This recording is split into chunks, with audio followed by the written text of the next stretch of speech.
Just because I made my adoptive brother unhappy, my sister and my wife sent me into the deep woods of the Appalachians to be taught a lesson. Before she left, my wife discreetly slipped the villagers a thick stack of cash. Leaning close enough that only they could hear, she whispered a few quiet instructions. Whatever she said, it was enough to make every pair of eyes in the village light up with cruel excitement. From that day on, I was no longer treated as a human being. I became their favorite target. Whenever they were bored, they beat me. Whenever they were angry, they took it out on me. I was nothing more than a toy to entertain them, the lowest piece of trash they could trample without consequence. The slightest attempt to resist only made things worse. The whips came down harder. The fists landed heavier. The humiliation became even more unbearable. Every single day blurred into another nightmare until I eventually stopped counting the months. Then one afternoon, the flimsy wooden door of my shack flew open with a loud bang. The village head stormed inside. Thinking she had come for another round of torment, my body reacted before my mind could. My trembling fingers instinctively reached for my only tattered jacket, peeling it off without a word. To my surprise, she barked, "Put your clothes back on. Mrs. Sterling is here to take you home." Home. The words sounded strangely unfamiliar. My hands froze. Slowly, I wrapped the ragged jacket back around my body, my thoughts blank. Do I still have a home to return to? Before I could even process what was happening, a sharp, crushing pain shot through the bridge of my foot. Crunch. The village head had deliberately stepped on it.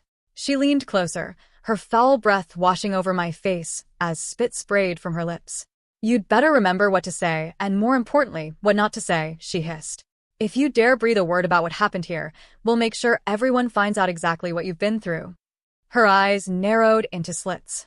By then, a pampered rich boy like you won't have a shred of dignity left. I lowered my head without saying a word. She actually believed Sienna would care? If Sienna had cared even a little, she never would have thrown me into this living hell. She never would have left me here for over a year without once asking whether I was dead or alive. Clutching my torn clothes tighter around my thin frame, I caught the unmistakable greed flickering across the village head's face. During the past year, I had seen these people for who they truly were. Cruel, heartless, bought with enough money. As long as I could escape this place, I swore I would stay as far away from Sienna and Basil as possible. For the rest of my life, I never wanted to see either of them again. The village head shoved me forward. Shielding my eyes from the harsh daylight, I slowly stepped out of the low mud hut. The sunlight was blinding. After spending so long trapped in darkness, even the warmth of the sun hurt my eyes. Not far away, a black luxury SUV sat parked at the edge of the village. Sienna stood beside it, dressed as elegantly as ever. Her perfectly styled hair barely moved in the mountain breeze, and her expensive coat looked painfully out of place against the rundown village. The moment her eyes landed on my ragged clothes, her brows knitted together in disgust. "What exactly are you trying to prove, Silas?" she asked coldly. "Dressing like a homeless beggar. Are you hoping I'll feel sorry for you?" For a brief moment before coming here, she had felt the slightest trace of guilt. After all, she had left me in these mountains for over a year. But Basil had warned her beforehand. He told her I would probably put on a miserable act to win her sympathy. Looking at me now, she became convinced he had been right. I wasn't even wearing shoes.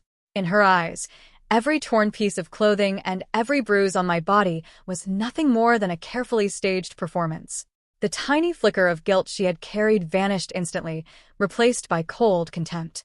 She thought I was using the cheapest trick possible to manipulate her.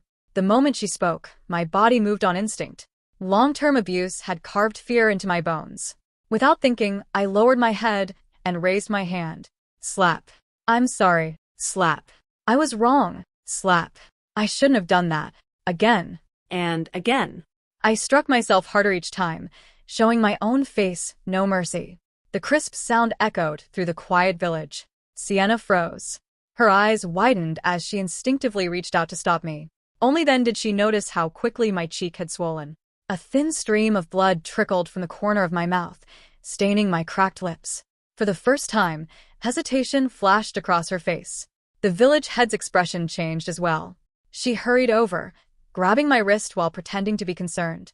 "Mr. Silas, what are you doing?" she exclaimed loudly. "Why would you hurt yourself like this?" Hidden from Sienna's view, she shot me a vicious glare. It was a silent warning. One wrong word, and I would pay for it. My entire body began trembling uncontrollably. Sienna withdrew her hand. The brief concern in her eyes disappeared almost as quickly as it had appeared. Enough, she said impatiently, waving a dismissive hand. Get in the car and stop making a scene. As though simply looking at me dirted her eyes. I lowered my head and silently climbed into the SUV. The soft leather seats felt foreign beneath my scarred skin. The cabin carried the faint scent of expensive perfume and polished wood. It clashed painfully with the sour smell of sweat, damp earth, and dried blood that clung stubbornly to my body. Sienna never looked at me again. She simply instructed the driver to leave. The vehicle rolled down the uneven mountain road in complete silence. Only after several minutes did she finally speak. I wasn't planning on forgiving you this soon, she said in the tone of someone granting charity to a beggar. But Basil has a soft heart. He begged me to bring you back. Her voice grew colder. You'd better remember that. If you ever disrespect him again, don't blame me for being merciless. My throat tightened painfully. Countless explanations rose to my lips. None of them came out. I was too tired, too broken, too exhausted to keep proving my innocence. From the very beginning, this marriage had never been built on love. Sienna had been drugged during a party, and by a twist of cruel fate, she had ended up spending the night with me. She loved Basil. I knew that better than anyone. That was why I had never wanted this marriage in the first place. But the Sterling family's elders refused to accept Basil simply because he had grown up in an orphanage. To them, his background alone was enough to make him unworthy of standing beside Sienna. The Sterling family seized on that single incident to force the marriage. In the eyes of the outside world, it was a respectable union between two influential families. To Sienna, however, she had simply been sold to me. Back then, I had been hopelessly in love with her. I had loved her ever since we were teenagers, quietly carrying those feelings through the years. When the wedding was arranged, I foolishly believed fate had finally smiled on me. I couldn't have been more wrong. That marriage wasn't the beginning of my happiness. It was the first step into hell. All it took was one complaint from Basil, one tear, one unhappy expression. Without asking a single question, Sienna and my own sister abandoned me in those desolate mountains, leaving me to endure more than a year of living torment. The memories made my chest ache. Lowering my eyes to hide the bitterness threatening to spill out, I spoke softly. Mrs. Sterling, I won't speak carelessly to Basil anymore. My voice was barely above a whisper. I won't make either of you unhappy again. After a brief pause, I gathered the last bit of courage I had left. If possible, once we get home, could we get a divorce? Sienna shot me a cold, irritated look. Enough. Her voice was sharp enough to cut. What's with the sarcastic act now? She folded her arms and sneered. As if you'd ever willingly walk away from the Sterling family's fortune. Her eyes filled with undisguised contempt. Or is this another one of your tricks? Trying to make Basil look like the villain again? You really are disgusting. My heart sank. No. I shook my head desperately. I mean it. I truly do. I don't want anything anymore. Before I could say another word, a violent cramp twisted through my lower abdomen. The pain came so suddenly that it stole my breath. I instinctively wrapped both arms around my stomach, my entire body trembling. Cold sweat rolled down my forehead. Sienna glanced at me before letting out an impatient scoff. That act was believable the first time. She looked away. Now it's just annoying. My lips turned pale. I bit down hard enough to taste blood. Can we stop the car? I whispered. No answer. Please. My breathing grew uneven. Just pull over for a minute. Sienna simply closed her eyes, treating me as though I didn't exist. Another wave of agony crashed through my body. This time, I couldn't hold it anymore. Warm liquid spread down my legs. A humiliating warmth soaked through my thin pants as an unpleasant smell slowly filled the luxurious cabin. Time seemed to freeze. I buried my face in my trembling hands, wishing the earth would open up and swallow me whole. Whatever dignity I had once possessed, the villagers had stripped it away long ago. They had beaten me, broken me, reduced me to someone who no longer even had control over his own body. The smell finally reached Sienna. Her face twisted with disgust. Without warning, the pointed heel of her shoe slammed into my side. Pain exploded through my ribs. Silas. Her voice dripped with revulsion. You're absolutely filthy. You couldn't even control yourself like a normal person? I curled tighter into myself. The hatred burning in her eyes was identical to the hatred I had seen every day in that mountain village. But somehow, it hurt infinitely more coming from the woman I had once loved. "I'm sorry." My voice shook. "I'm sorry." I repeated the words over and over, like an instinct I could no longer suppress. Sienna opened her mouth to continue berating me. Before she could, the driver hesitantly spoke. "Ma'am." He glanced at me through the rearview mirror. "I think we should head home as quickly as possible. Mr. Silas doesn't look well." Only then did Sienna notice where she had kicked me. A dark stain was slowly spreading across the fabric of my pants. Blood. Fresh blood seeped through the thin cloth. Her expression stiffened. For the rest of the drive, neither of us spoke another word. Silence filled the car. Heavy. Oppressive. When the SUV finally pulled into the driveway of the Sterling Villa, the driver hurried to open the door. Inside the living room, Basil was lounging comfortably on the sofa with a game controller in his hands. Laughter echoed from the television. The moment he saw me, he immediately paused the game. His cheerful smile disappeared, as though someone had flipped a switch. Dropping the controller onto the couch, he hurried behind Sienna and nervously grabbed the sleeve of her coat. "Sienna?" His voice trembled. "Silas is back." He peeked at me cautiously. He's not angry with me, is he? I never wanted to stay here while he was gone." His eyes quickly reddened with tears. "Please don't let him yell at me." Anyone who didn't know the truth would think he was the one who had suffered. Sienna immediately wrapped an arm around his shoulders. Her expression softened with unmistakable tenderness. "It's all right." She gently rubbed his back. "You don't need to be afraid. He doesn't have the courage to lay a finger on you anymore." Then she turned toward me. Every trace of warmth vanished from her face. Her gaze became as cold as sharpened blades. "Silas, you'd better remember your place. This house isn't yours to control. If you dare bully Basil again..." She stared at me without blinking. "I'll make you regret ever setting foot back here." A hollow laugh escaped my lips. Bully him? I had never harmed Basil. Not once. Ever since childhood, he had been an expert at pretending to be the victim. A scratch he gave himself. A tear shed at the perfect moment. A trembling voice. Every accusation against me had earned him sympathy, while pushing me deeper into everyone's hatred. I used to defend myself. Now, I no longer had the strength. Ignoring the sharp pain spreading through my body, I slowly lowered myself onto my knees. My forehead nearly touched the floor. "I'm sorry." My voice was empty. Everything before was my fault.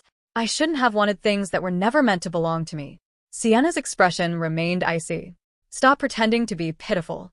Without hesitation, she kicked me squarely in the chest. The impact sent me crashing backward. My back slammed against the polished marble floor. For a split second, darkness swallowed my vision. I couldn't breathe. "Sienna?" Basil clung tightly to her arm, shrinking back as though I were some terrifying beast. "He's scaring me." His frightened whisper echoed through the room. I lay motionless on the floor, while the accusations continued raining down on me from above. Every insult, every look of disgust, every word. I accepted them all without resistance. Somewhere along the way, the endless abuse had worn away every trace of pride I once possessed. Sometimes, I even wondered whether this suffering was punishment from heaven for sins I couldn't remember committing. Sienna looked at me as though I were a piece of garbage littering her spotless home.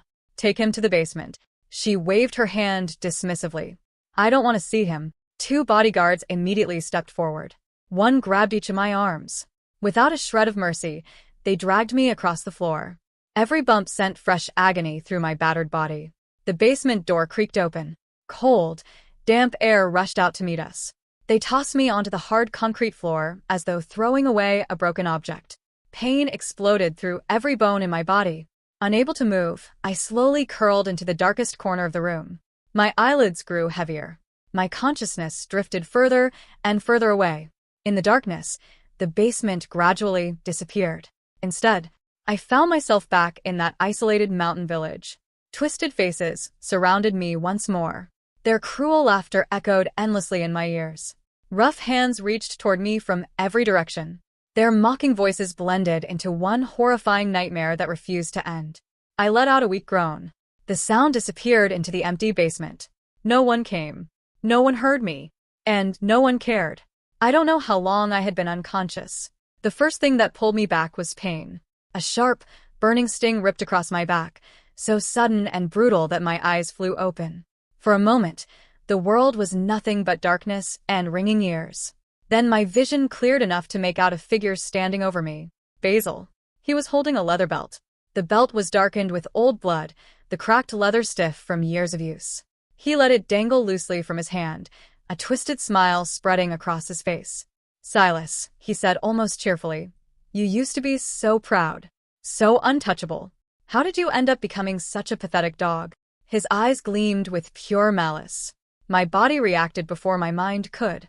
I curled tighter against the cold basement floor, arms wrapping around my head. "Why?" My voice came out hoarse and weak. "I always treated you well growing up." Basil laughed. Then the belt came down. Crack. Fire exploded across my shoulders. Crack. Another strike tore into my side. Again. And again. The force behind each lash was vicious, enough to make my vision flicker black at the edges. "Your existence is the problem," Basil hissed. "You were born into the right family, and you got everything I ever wanted." His face twisted with a hatred so deep it barely looked human. I wanted to laugh at the absurdity of it. Ever since Basil had been adopted, the White family had treated him like royalty. The best clothes, the best food, the best schools, every wish granted before he even had to ask. They poured everything into him, as if they were trying to make up for the life he had missed. And me? I was the one left behind, the one ignored, the one sacrificed whenever a choice had to be made. Yet somehow, even that had never been enough for him. The belt tore through my skin again. Pain surged through my body so violently that my thoughts began to drift. The basement blurred around me, the damp walls melting into shadows. Through the haze, I saw another figure appear in the doorway. Beatrice. My sister. For a split second, I thought she looked shocked. Then she spoke. "Basil, what are you doing?" Her tone was calm, almost detached. "I only came down here to check on him. This wasn't my idea." Basil lowered the belt slightly, but Beatrice didn't rush toward me. She didn't ask if I was hurt. Instead, she looked at me the way someone might look at a filthy pile of garbage. "It's fine," she said coldly. "Someone like him needs a beating once in a while. Maybe it'll finally teach him his lesson." Not a single trace of concern crossed her face. It was as if I weren't her brother at all. I lay there on the icy concrete, too weak to speak. The cold seeped through my torn clothes and sank deep into my bones, deeper than any wound. When I woke up again, I was staring at a white ceiling. The smell of antiseptic filled the air. A hospital. Beatrice stood beside my bed with her arms crossed. Her expression was as cold as, "I know Basil was the one who hit you," she said flatly. "Keep your mouth shut about it." She glanced at me with open disdain. "You owe him enough already. Honestly, you probably deserved it." I stared at the ceiling for a long moment before answering. "What exactly do I owe him?" Beatrice frowned as if the question itself annoyed her. "You bullied him when you were kids. You stole Sienna from him. Isn't that enough?" I felt exhausted just hearing the same accusations again. Since childhood, every one of Basil's tears had become evidence against me. If he fell, I had pushed him. If a toy broke, I had ruined it. If he failed a test, I had distracted him. And Sienna? I had been a victim of that night too. But none of that mattered. I closed my eyes and said nothing. In their minds, every explanation I gave was just another lie designed to manipulate them. I was done. Truly, completely done. After Beatrice left, a doctor entered the room holding my chart. His expression was unusually grim. "Where is your family?" he asked. "I need to discuss your condition." I opened my eyes. "I don't have a family," I said quietly. "It's just me. You can tell me directly." The doctor hesitated. Then he pulled up a chair. "Your internal organs have suffered severe trauma," he said carefully. "Several have shifted from their normal position, and your kidneys have been damaged the most. They're beginning to fail." I tried to smile, but my face barely moved. During the endless fevers in those mountains, something had happened to the nerves in my face. Part of it no longer obeyed me. "So what happens now?" I asked. The doctor looked down at the chart before answering. "If you receive perfect care and avoid any further stress or injury, you might have 6 months." He paused. "If things continue the way they have been," his voice softened, "you may only have 2 weeks." The room fell silent. Oddly enough, I didn't feel fear. A strange sense of peace settled over me instead. I had known for a long time that my body was falling apart. Every breath had felt heavier than the last. Every day had felt like I was dragging around an empty shell. Now, at least there was an end. And for the first time in years, that thought didn't hurt. Silas did not cry. He simply thanked the doctor in a voice so faint it barely disturbed the quiet of the hospital room. When the doctor left, Silas looked down at his trembling, scarred hands. 6 months if he stayed clear of them. 2 weeks if he stayed in that house. The choice wasn't a choice at all. It was a final eviction notice from life. An hour later, Sienna stormed into the room, the sharp click of her designer heels cutting through the sterile silence. Beatrice followed closely behind. Neither brought flowers. Neither asked how he felt. "Get up, Silas," Sienna commanded, tossing a fresh set of clothes onto the foot of the bed. "The media is asking questions about why you were hospitalized the moment you returned. You're coming back to the villa today. We have a family dinner with the elders tonight, and you will act perfectly fine." Silas didn't move. He kept his gaze fixed on the blank television screen on the wall. "I'm not going back." Sienna scoffed, her eyes narrowing. "Are you throwing another tantrum? Basil is still traumatized because you scared him in the basement, and yet he's the one who insisted we come get you. Stop being so incredibly selfish." "I want a divorce, Sienna," Silas said softly. The words lacked the desperation of his plea in the car. They were heavy, cold, and absolute. "I don't want a single penny of the sterling fortune. I just want my freedom. Sign the papers, and I will vanish from your lives forever." Beatrice stepped forward, her face twisted in anger. "Silas, stop acting like a victim. You think you can just walk away and make our family look bad? You owe Basil and you owe Sienna. You will come home, and you will play your part." Silas slowly turned his head toward his sister. The partial paralysis of his face gave him a strange, unreadable expression. One eye wide and hollow, the other completely dead. "I have 6 months left to live," he said, his voice flat. "My kidneys are failing. If I go back to that house, the doctor says I'll be dead in 2 weeks. Is that the lesson you wanted to teach me, Beatrice? Is that enough to pay my debt?" A suffocating silence descended upon the room. Sienna's breath hitched, her hand freezing midair. Beatrice's aggressive posture melted into sudden uncertainty. For a fraction of a second, a primal fear flashed in Sienna's eyes, not of losing Silas, but of the sudden, chilling realization that the boy who used to beg for her love was completely gone. But then, the skepticism returned. Sienna forced a harsh laugh. 6 months? A terminal illness? Silas, do you take us for fools? Did you bribe a doctor just to stage this pathetic drama? Silas didn't argue. He reached over, pulled the medical chart from the bedside table, and tossed it weakly onto the blanket. "Believe what you want. I am signing myself out. Don't look for me. The next time you hear my name, it will be from a coroner." Without waiting for their response, Silas dragged his frail body out of the bed. He ignored their shocked stares, changed into the clothes they brought, and walked out of the hospital into the pouring rain, leaving the 2 women standing in the center of the room, holding a medical report they were too terrified to read. Silas used the last bit of money in his personal, untouched bank account to rent a tiny, secluded apartment on the outskirts of the city.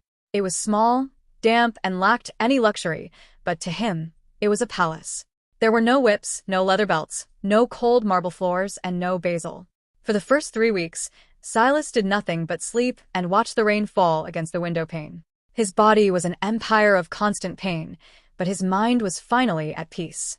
He began buying fresh ingredients, cooking simple meals, and even adopted a stray, battered street cat that looked just as broken as he did. He named the cat Liberty. Meanwhile, back at the Sterling Villa, a strange unease began to fester. Silas had truly vanished. He hadn't called, hadn't asked for money, and hadn't shown up at any family functions. At first, Basil tried to maintain his usual act.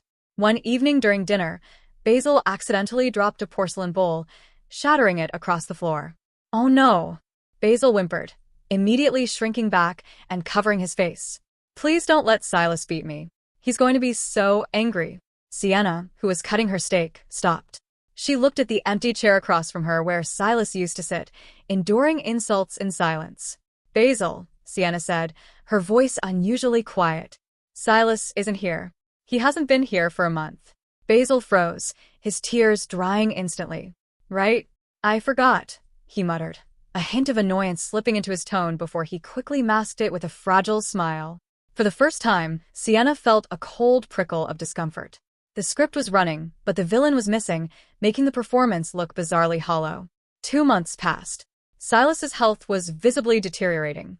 He walked with a heavy limp, his skin had turned a translucent gray, and he frequently coughed up blood. Yet, he spent his remaining energy doing things he loved as a boy, sketching in a small notebook and sitting in a nearby park, feeling the warmth of the sun on his face.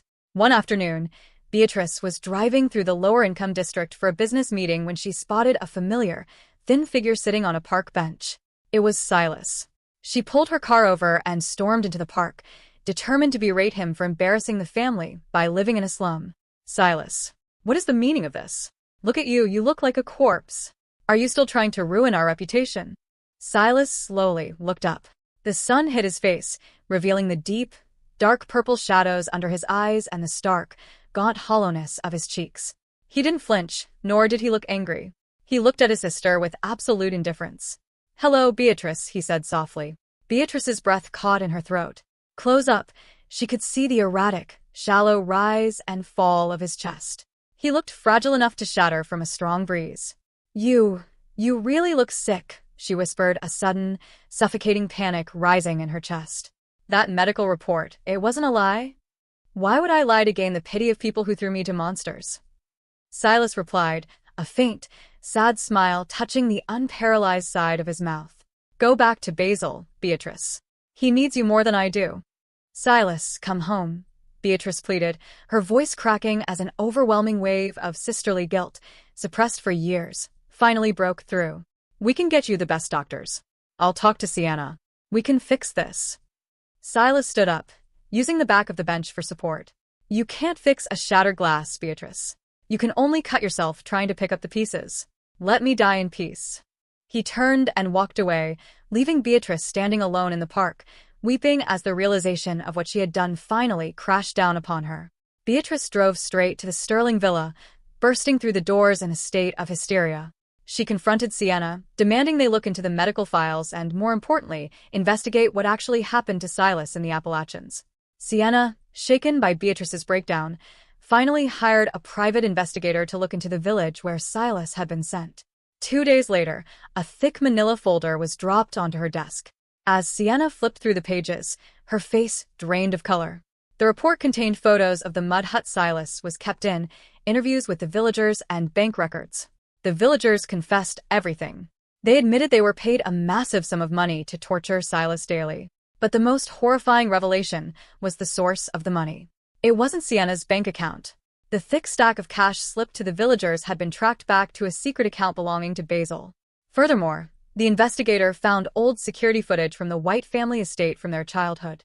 It showed Basil intentionally breaking his own toys, throwing himself down the stairs, and cutting his own arms, all while Silas was in entirely different rooms. Basil had engineered every single lie from day one. Just as Sienna slammed the file shut, the door opened and Basil walked in, holding a tray of tea. "Sienna, you look stressed. I brought you some." Sienna leaped from her chair, striking Basil across the face with such force that the tray clattered to the floor, shattering the porcelain. "You monster!" Sienna screamed, her voice shaking with rage and agonizing regret. "He loved you. He gave up everything for you. And you destroyed him." Basil clutched his burning cheek, his eyes widening in terror as he saw the open investigation file on the desk. The victim facade completely vanished, replaced by an ugly, desperate sneer. "So what if I did? He had the White family name. He had your love. He deserved to be crushed." The final month arrived. Silas could no longer leave his bed. The local hospital had provided him with palliative care equipment, and a kind neighbor checked in on him daily. Silas spent his days petting Liberty, staring at the ceiling, waiting for the clock to run out. One evening, a frantic pounding echoed at his door. The neighbor opened it,